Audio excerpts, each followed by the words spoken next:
রাহুল না হলে তো দুনিয়া লাভবান হয়ে যায় না, দুনিয়া লাভ ছাড়ে না। আর যখন লাভটা দেখেন মনে করেন আল্লাহ আত্মীয় ভাষণ তিনি বলছেন ইয়া নাস ইয়া বনি আব্দুল মুত্তালিব হে আব্দুল মুত্তালিব বংশধররা, তোমরা নিজেদেরকে জাহান্নামের আগুন থেকে বাঁচাও।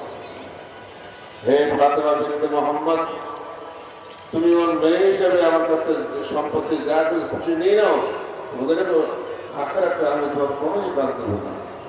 তুমি নিজেকে জাহান্নামের আগুন থেকে বাঁচাও। ইয়া আব্বাস আব্দুল মুত্তালিব আনদের নফসাকে মিনান নার, হে আমার চাচা আব্দুল মুত্তালিব, তুমি নিজেকে জাহান্নামের আগুন থেকে বাঁচাও।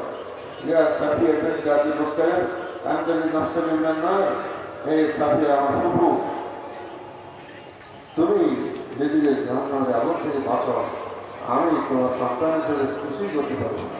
এমনি করে ডেকে ডেকে নাম ধরে ধরে আমি বলছি, যিনি নিজের মেয়ে তোমার জন্য কিছু করতে পারবেন না, নিজের ফুফুর জন্য কিছু করতে পারবেন না, নিজের চাষার জন্য কিছু করতে পারবেন না, সেখানে আমরা কি করে মনে করি যে আমরা অমুকের কাছে ঘুরে ফেলেই আমি জান্নাতে চলে যাবো? এত সহজ নয়, এটার কোনো ক্ষমতা নেই। বন্ধুরা